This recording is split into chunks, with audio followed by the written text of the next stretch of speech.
And the question around the communication with the team. So, with there being over 45 players in the team and everything, is everyone communicated to as a group or as an individual? How do you guys approach it? So the role pretty much of our leadership group is, we're the leadership group. We sort of speak to Simo or Adam, coach.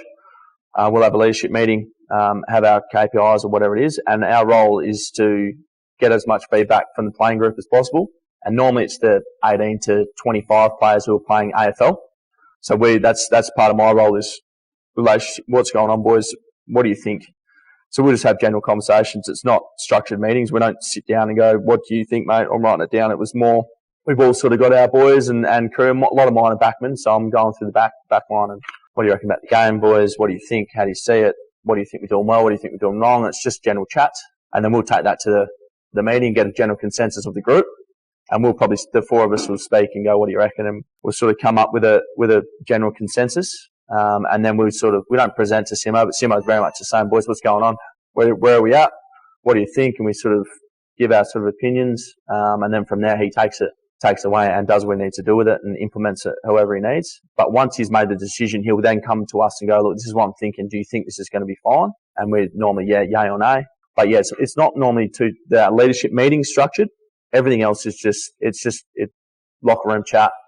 How's everything going? But that's on us. So I'm the same at my business. So I guess I'm sort of the coach and Darcy's sort of my business partner, sort of leadership group, and his role is it's very hard for him to go to every single person, but we got supervisors and we got other people in different roles.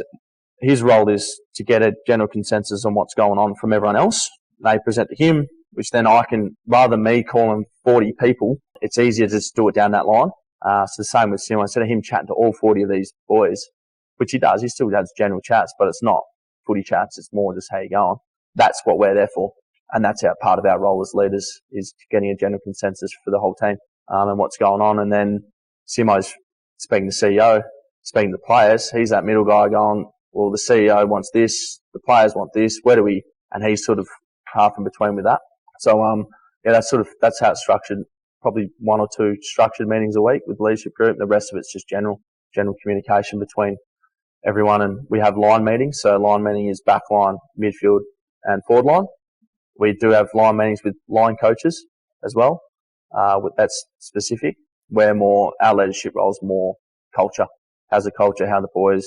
Are we all switched on? Are we all buying in? And is anyone stepping outside the barriers? And or it's more game from the weekend. So a question just around the communication from up the top to the team at the bottom. Is there any limitations, any tech coming in that will kind of help with that as well? We spoke about it a couple of years ago, actually. We were trying to, that's the thing, it's a very touchy sort of area. These are the rules. Sometimes you can just bend them a little bit and it can come off, or it can get you in a lot of trouble. So we were talking about different things because you can wear GPSs in the back here. So we're talking about different vibrations. So you can vibrate the GPS to different. So if it's just vibrating the whole time, it might be something, but you're not allowed. Because that's the easiest thing. If you just got someone up there hitting a button, we can pick up the vibrations of whatever, or just make a little sound. It'd be great. But all you're allowed to do is hold up a sign, and all the same sign that flicks to numbers. It's only numbers or letters. You know the flicky, the all black ones that flick white, and you can put letters and numbers. So you can use that, or it's communication just through yelling. But when you got 50,000 people there, you can't really yell, or hand signals, or just you get on the phone. So there's not much else you can really do. So that's why, as a leader, you need to be switched on to make sure that what I'm thinking, with most 90% of the time, we're pretty aligned. Me and the leaders and the coaches, we sort of know what's going on. And sometimes I've just looked to the box. So for a game, for example, you've just hit the front, it's 2 minutes to go.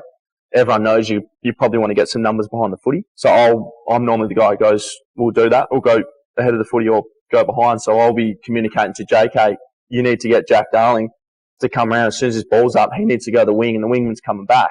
I'm already talking about it because I sort of know, and I'll look to the box and Simo will be going, yeah, thumbs, yep, do it. So that's the easiest way, but that's the easiest situation. We sort of do, yeah. But the thing is, everything changes. So, like, we got our game plan changes, probably not changes, but you tweak it at least 2 or 3 times a year.